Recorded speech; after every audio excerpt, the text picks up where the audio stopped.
If you're an advisor and you're worried that your broker-dealer may be bought by one of these bigger firms, you owe it to yourself to look. I mean, at the end of the day, like Frank said, the bigger firms are going to offer the bigger transition packages, right? And they have, at the end of the day, a bigger ecosystem to sell your business in. I think that's what a lot of advisors forget, is that your firm may be great, but if your firm only has 500 advisors to sell, your best buyer probably isn't at your firm. And that's something I've learned over the years as well. Going to the bigger firms, it's actually not the worst thing in the world if you're selling your business in 3, 4, or 5 years, because not only are they going to have your best buyer, but that buyer is probably going to pay a premium compared to if that buyer was at your broker-dealer of 5 or 600 advisors. Yeah. There's not a lot of big M&A players at the smaller broker-dealers. Right. And the other thing, too, is those bigger firms can help the buyer finance the deal. Right.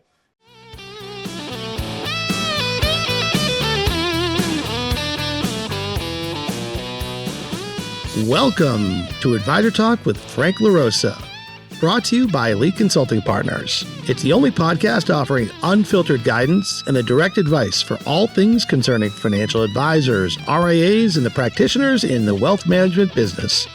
And now, welcome to the show.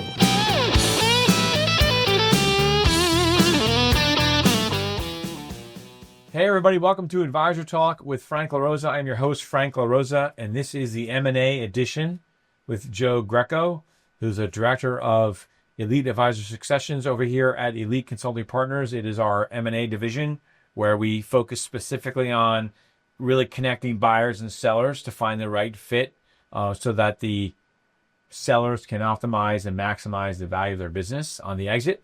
And today we're actually we're following up on one of our podcasts that we recently did, and that was M&A in 2025 and what every advisor needs to know. And we got such great feedback from that podcast that we thought we'd sort of talk about some things off of that podcast, because there were things that we left out a little bit that we're going to sort of get into today. What we talked about, why is M&A you've been so aggressive in 2025? Do we think it's going to continue? And several different things. And so, so I brought Joe on because Joe spends his entire day talking to buyers, talking to sellers, talking about deals, maybe probably somewhat of a therapist throughout the course of the day, because that comes into play all the time when you're doing an M&A transaction, because they are highly emotional for both parties. And I'm sure there's lots of stories that we can share. Sure.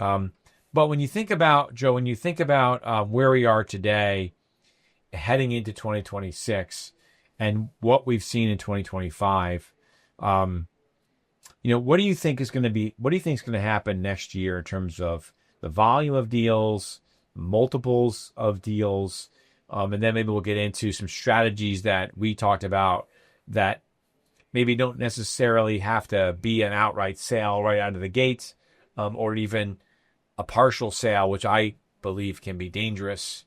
And we can talk a little bit about that. So, sure. Go ahead. Yeah.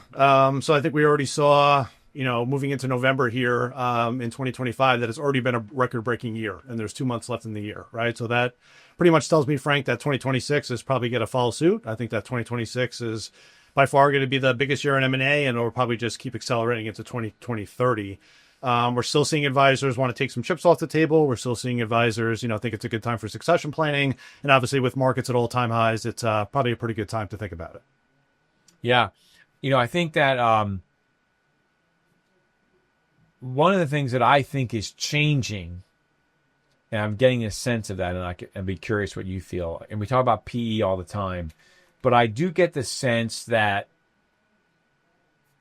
advisors are becoming more educated and maybe more aware of the downsides of a partial sale to a PE firm, right? Like, hey, yeah, I'm not gonna, like, they think there's a difference between selling 50% of your business or all of your business and selling 20% of your business.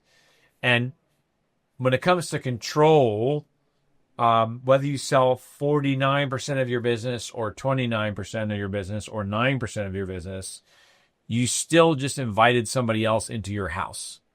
Sure. Right? Yeah. And you still have someone that you have to ask for permission to do stuff. I'll give you an example about that, right? So in my company, right, I have my main company that I'm 100% owner in. And I can do whatever I want, and I can make decisions with cash flow and investments and hiring people and doing all that stuff however I want. But we have another business, our M&A business, right, where I have two partners that we merge that business into our business, and we have partners. And with that business, I can't do that. Even though I have in an operating agreement, I have full control to run the business, right? No. I'm not a full 100% owner. So there are just limitations on what I can do. Right. And when you're a financial advisor and you enter an agreement with somebody to sell them 20% of your business or 30% of your business, whatever it is, it's still the same type of thing. Even if they say, well, because I know someone would say, yeah, but Frank, if I only sell my top line, and then I can do whatever I want on the bottom line. True, but not true, right? Because they still want you to grow the top line. They still want you to invest in the things that are going to be financially lucrative for them. So there's going to be some level of pressure to be a good team player. Let's put it that way. And those deals are very hard to unwind. And one of the things that we were talking about, which is something I trademarked years ago, is something called dual monetization.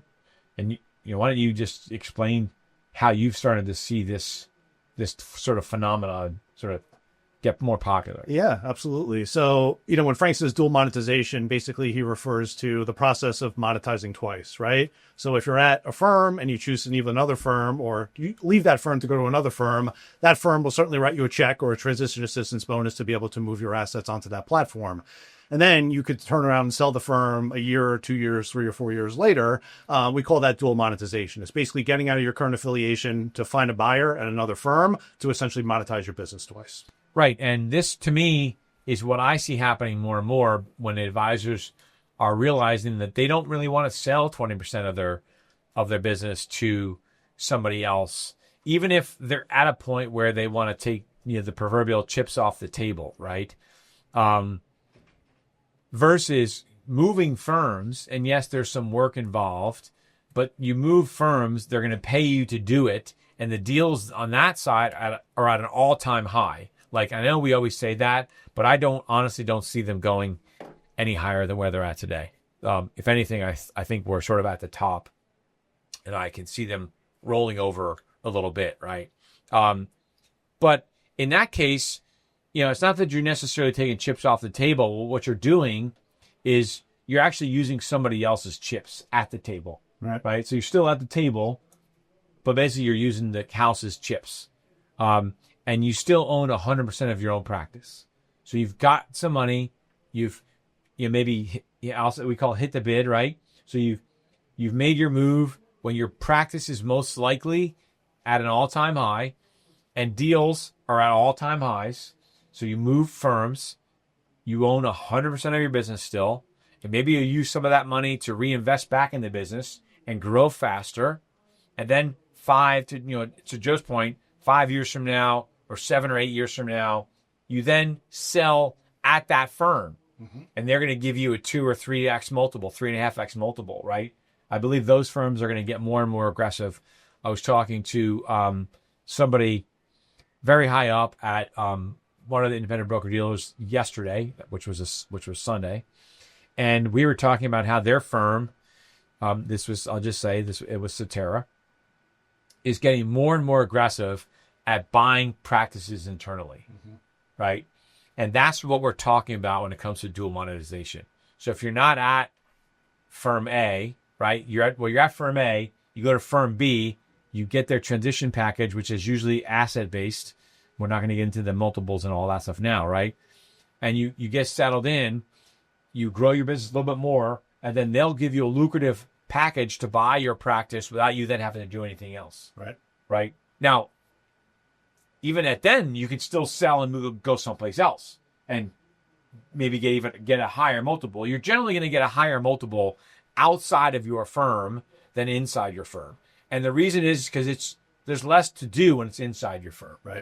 Right. Now, maybe that will change Because the theory could be, I guess if I was selling, I would say, well, in that case, I want more money because there's a less likelihood of attrition, right? So give me more money. But we'll see if maybe I'm ahead of the curve on that one, right? We'll see. All the people that run those departments at the firms are probably heads are exploding right now. But why is he saying that? But no, my point is like this is where I see the industry going. I think I've been doing this for almost over 30 years, and I know you can add some color to this in terms of deals that end up not going through. But I think that when an advisor is looking to sell their practice, a lot of deals blow up towards the end because they realize that life as they know it is going to change. And that's the emotional component to it. I don't know if that's what you're seeing. If you look at the deals that have not blown up recently here, but you've been doing this a long time now. So Yeah. what are you typically seeing when it comes to that stuff and the emotional side of it? Absolutely. I'll tell you a story. We just had a deal a few weeks ago get pushed off for 3 months because the seller literally told me a few weeks ago, he said, Joe, I really don't know what my next stage in life's going to be. He's like, I gave up golfing years ago. I got a bad knee. I sold my boat years ago. It just was too much of a pain in the ass to just maintain. Me and my wife like each other, but we don't want to spend that much time together. He was making some jokes. And so he said, listen, I really have to take some soul searching. He said, me and my wife are going to go to Europe for a few weeks and think about it. And lo and behold, the deal that I thought was going to close in January is now getting pushed to March because of that, because the seller actually needs to take some time to really reassess and figure out what that next step in life is going to be. So yeah, it's very real. I think at the end of the day, when you built a business, it becomes your baby. And when you see that baby grow, it becomes a little tough to, let your kid kind of go away to college or whatever analogy you want to use. It's a very emotional time. And I think sellers need a lot of hand holding through it. And they need a lot of coaching and consulting to be able to understand what's on the other end of that business. Yeah. And as a buyer, this is where we see a lot of buyers making a mistake where they're making it basically about the deal, right? And it's all about the deal. And they're not addressing the emotional side of it with the buyer. And then they wonder why. They're shocked. I don't understand. Why did the deal blow up? I gave them everything that they were asking for, except the emotional side of it. Right. They didn't address the emotional side of it. And the way I think we're doing that, and we're helping advisors, is understanding that they don't have to sell today. They can move if they're looking to take the proverbial, again, chips off the table, use somebody else's chips, they can make a move. It's not as hard as it used to be to move. I'm not going to say it's not easy, or it's easy. It's not as difficult as it used to be. I was talking to this gentleman last night, and he moved a $1 billion team in 29 days. Wow. And they've been there for the better part of 3 weeks, and I think they have something close to 80% of their assets moved over in 3 weeks. And so, and they got a lot of money. Sure. They got a lot of money to do that, right? And they still own 100% of the business. And so if you're in that boat and you're contemplating what you want to do, maybe the solution is just transitioning to another firm, taking a monetization of that firm. You're coming into some money. So maybe if you have a junior partner, you have some staff, you pay them a little bit more to do more work. Sure. Yep. Right? To do more work. So if you have a junior person and let's say they're getting 10% of the business and you make the move and you're getting the majority of that transition money. So once you get there, maybe you take that junior person from 10% to 20% or 30% because you just pocketed all that money. And so then you can work a little bit less. As I say to my wife, work differently, right? Not work full time, work like maybe less than full time, but more than part time. And that's the control that you have when you don't sell your business, right? That you can decide what and when you want to do it. I've seen all too often where an advisor starts going down the path of retirement, and the realization hits them about what it's going to be and what it isn't going to be. And they decide, you know what? I'm actually not even ready to retire. I actually think I could take this business to another level. Right. Let's get that second wind. Yeah. Yep. Get the second wind. and again, work differently. I have a team that we just help move, and I'll just say, without disclosing anything, the founding partner of the firm was thinking about retiring, and once they heard about some of the solutions and things that they can get at the new firm and the ways he can do business at the new firm, he's now thinking, well, maybe I just want to be the, sort of like the rainmaker, right? I can still do the things I want to do outside the office, but it's with the intention of attracting a level of wealth that I didn't have the time to do before because I was running the business before. Right. Right. I mean, that's a whole nother topic in terms of operational efficiencies and all that stuff. Right. But in this case, it's a good example of an advisor that was like, hey, I'm less than 3 years out to, well, maybe it's just less than 3 years out of working full-time running the business versus I'm out. Mm-hmm. Right. Right. I'm going to go live on a beach. And I love them, and they're great clients. So if they're listening, I'm talking about. You guys are awesome. Anyway, I love working with clients like that, and I love seeing a client light up when they realize, like, wow, you know what? I keep doing this because I love what I do. Or sometimes I talk to an advisor, and they're like, and this is mainly happens at wirehouse firms. So I'll just be candid about that. I'm gonna retire soon. I've sort of burned out and blah, blah, blah. I'm like, well, let me ask you a question. Is it that you're burned out because of the firm that you're at, or you just don't like working with your clients anymore? And 9 times out of 10, the answer is because of the firm they're at. Right.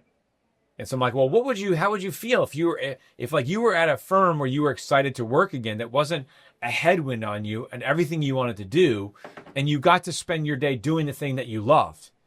They usually say, well, that I would be interested in. I don't know if I would retire at that point. Right. And so I think that's what this M&A, I know this is about M&A, but it's about the emotional side of what goes into an M&A decision, right? And I think you need to be thinking about that.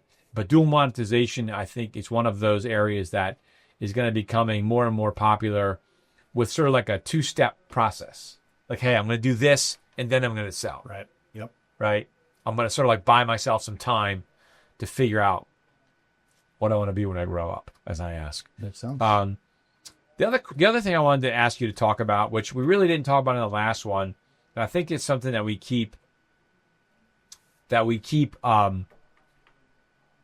glossing over and not explaining to people how important it is, and that is, why does technology matter so much today?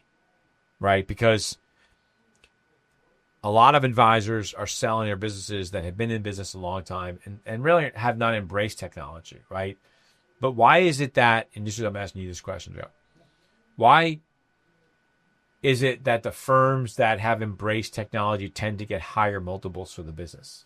Yeah, great question. I think at the end of the day, it just kind of proves that your data is your data.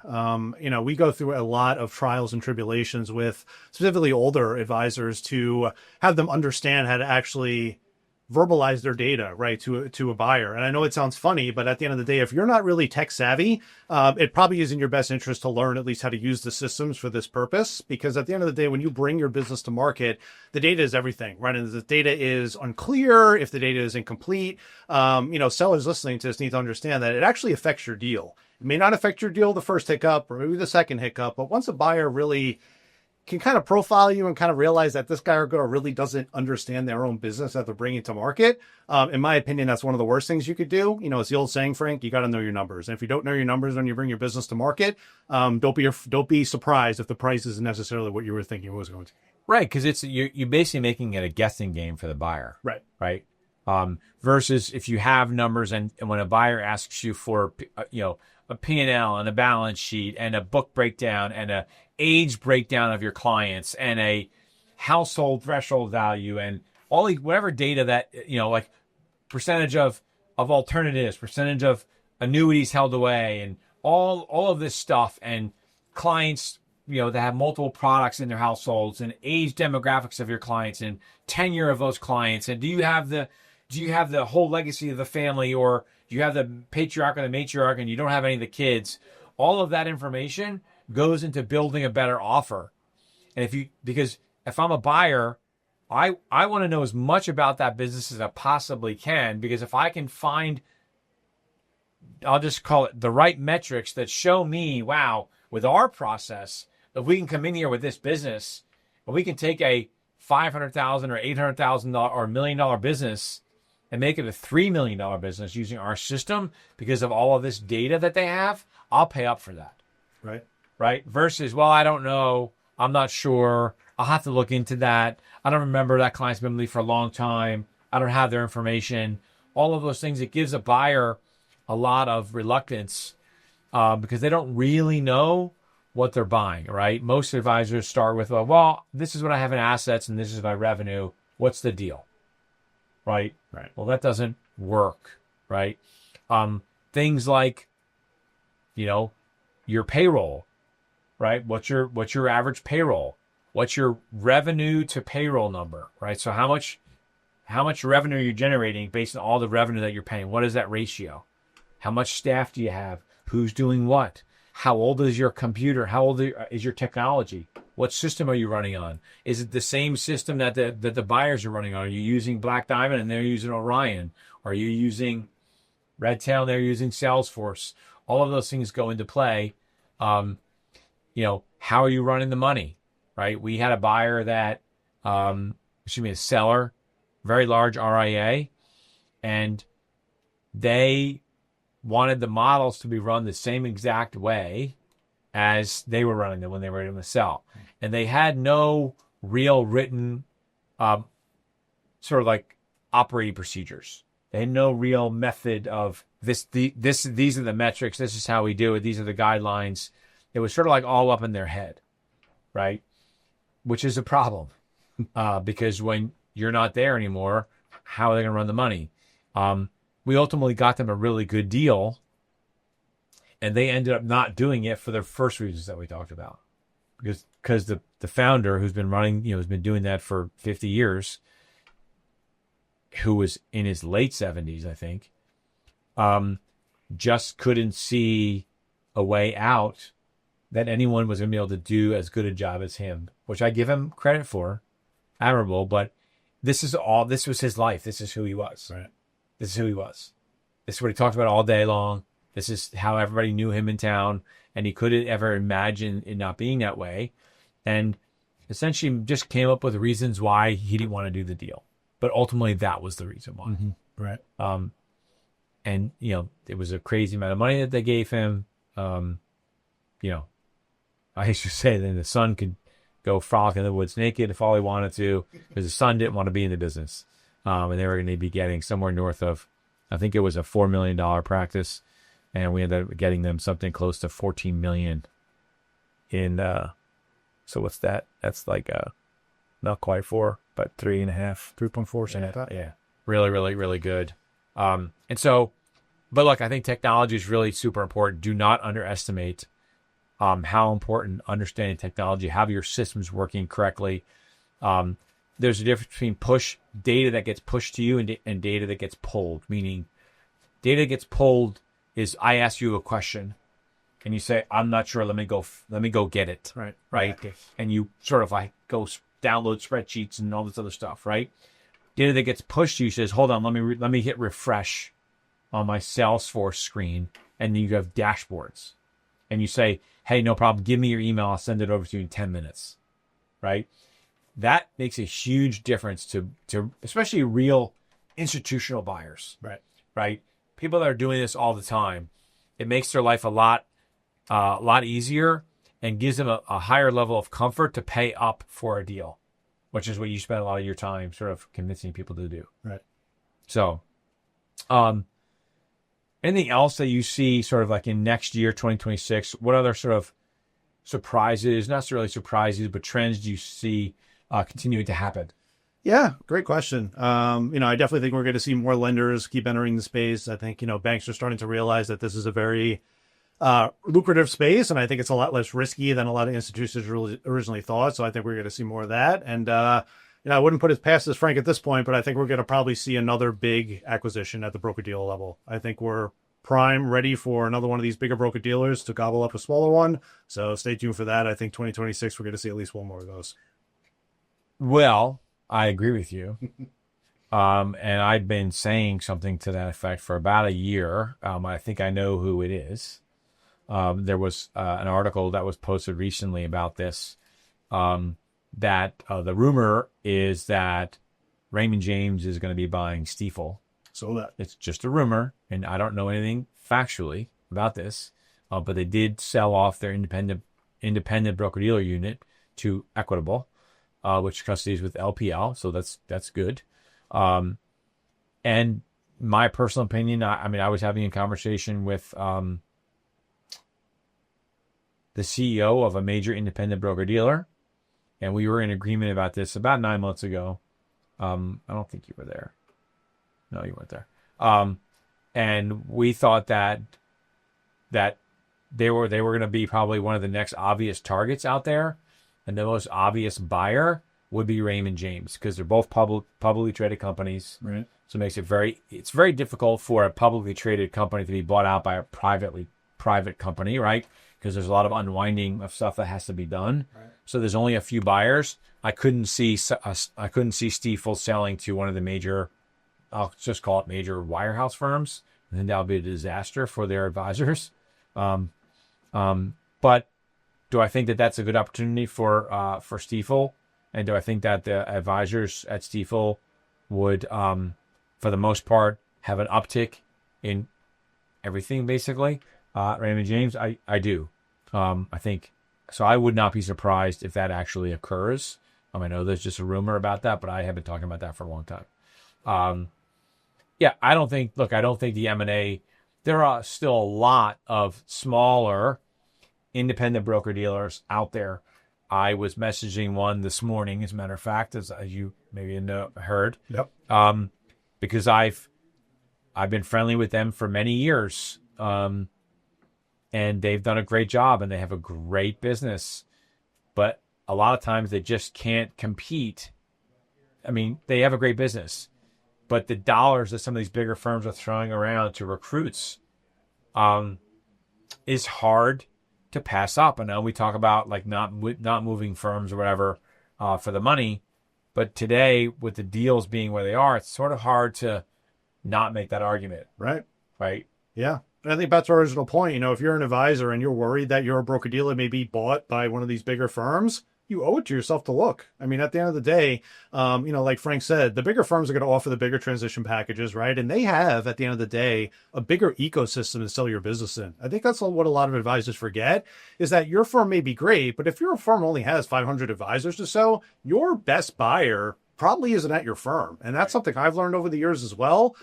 Going to the bigger firms, it's actually not the worst thing in the world if you're selling your business in 3, 4, or 5 years, because not only are they going to have your best buyer, but that buyer is probably going to pay a premium compared to if that buyer was at your broker-dealer of 5 or 600 advisors. Yeah. There's not a lot of big M&A players at the smaller broker-dealers. Right. And the other thing, too, is those bigger firms can help the buyer finance the deal. Right.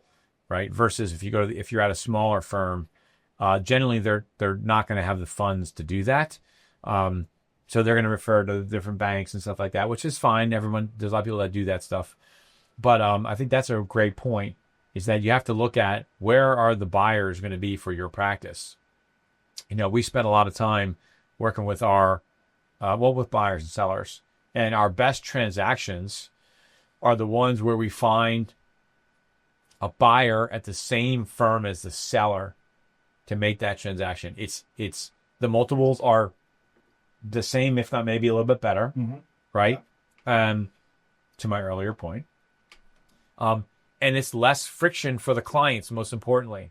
There's very little disruption for the clients because you're at the same firm.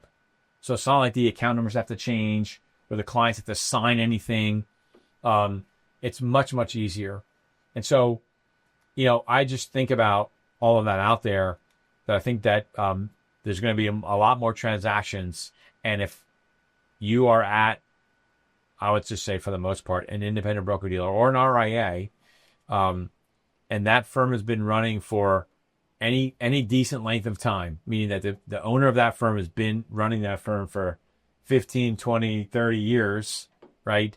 Especially the longer you go out, there is a high likelihood that they're going to walk in one day and say, hey, I got great news. right? I sold you, right? No, that's not what they're actually going to say. But that's what they're essentially saying, right? I sold you to XYZ firm, right? You look at the Commonwealth guys, right? And that's essentially what happened. We're never going to sell. We're never going to sell. We're never going to sell. We're in this together, blah, blah, blah. Oh, hey, I got great news. I sold you to LPL. We made a lot of money. You, not so much. Right? I mean, and don't get me wrong, they're all, the packages that they're offering the Commonwealth advisors are very lucrative, right? But nowhere near what the advisor could get if they went on their own and moved firms on their own. Because they're going to still have to do it's tape to tape, but there's still a lot of paperwork that's going to have to be done. And they're getting, they're not really getting as much as what any of the other firms, I'll say the bigger players. Right, maybe not the smaller players, but the Osaics and the Ceteras, Raymond James. Raymond James is taking a lot of those advisors. Yep. But the point is those advisors were caught unexpectedly having to make a decision that they did not want to make. And to Joe's point, is that it's going to happen whether you like it or not. So take some control of your situation. Because M&A is not going away. We both agree that there'll be more deals next year. The volume, I think, will be just as high. I think there'll be more RIAs. You're going to start to see them. I think we're going to see some large, I'm going to make this statement, large OSJs, so large enterprise practices at firms like the LPLs of the world, and maybe even the Ceteras and the Osaics. I'm not saying I don't know anything. That's just my speculation. That some of them are going to lift out, and they're gonna do their own thing, right? And one of those things is they'll start acquiring. Look, Jim Dixon, who was the founder of Sanctuary, right? He left. What did he do? Started another one, Right. Yep. right? And now he's on a tear and buying. And so it's the same cycle over and over again. We're going to continue to see it. So just be prepared. You have to, if you are thinking about selling your business, like you really are thinking about selling your business, you really should be talking to somebody, preferably us, ahead of that to help prepare you for the sale. Because there are things that you should be doing with your business to align them, like the CRM system, like updating your website, like updating your profiles, bringing your one of them is, if you can, trying to use outside money managers, portfolio managers, not doing it yourself, because that's actually a detractor for valuation. I know advisors think it's not. Well, I run money the better, so I should get more money for that. You don't, because these buyers don't want to run money the same way you wanted to run money. It's hard. So you should be thinking 3 to 4 to 5 years out about you wanted to sell. And maybe that's a long time, but you can make a lot of those changes in a couple of years. Upgrading your staff, making sure you have the right team in place. Who's going to stay? Who's not going to stay? If you're using, I'll just say, if you're using Salesforce or you're using, not Salesforce, if you're using Redtail, maybe think about moving to something like Salesforce, since most of the bigger buyers are using Salesforce as their CRM, and it's much easier to integrate all of that data over, right? So just start thinking about that stuff. But, obviously you can call Joe, right? Joe, what's your number? Sure. Office number is 516-265-1410, or you can email me at joseph@eliteconsultingpartners.com. Again, we have conversations with advisors all the time. If you're even contemplating the idea, excuse me, if you're contemplating the idea of selling, but you're just not sure, because you might want to go down this road of like, I'm not really sure, maybe I should take a deal. That's what we're here for. You can call Joe. He can give you we're not going to give you an actual valuation of your business, but we can give you a value of the business based on what we see in the marketplace for you to make an educated decision on which direction that you want to go. And if you were to decide that, okay, maybe selling isn't the right thing for me to do today, maybe moving firms is the right direction, Joe can help with that too. Because again, we work with all of the firms on transitions and on M&A. So anyway, with that said, Joe, thanks for being on the show. I appreciate it. Thanks for having me. We're heading out to Dallas this week to go talk to one of our larger institutional M&A clients. Yep. They are being very aggressive. That's how we know that we're going to continue to see the business take off next year, because there are large firms out there that are being aggressive, that are essentially saying, bring us every buyer, every seller you possibly can. We have the money to do it. We are willing to pay. We're not going to mess around. We look for good, clean practices, and let's go. So with that said, thank you very much for joining us. Don't forget to like and subscribe. And if you have someone, maybe you're not in this particular boat, but you maybe know someone that's thinking about moving, or they're struggling with the idea, they're taking a sabbatical and they're going to Europe for a month because they're not sure what they want to do, please share this episode with them and have them give us a call. Anyway, thanks a lot, Joe. Thanks for joining us, and we'll see you next time. Thanks for listening to Advisor Talk with Frank LaRosa. If you're looking for more advice or solutions on any topics relating to the financial services industry, or just want to subscribe to our podcast, head on over to eliteconsultingpartners.com/podcast.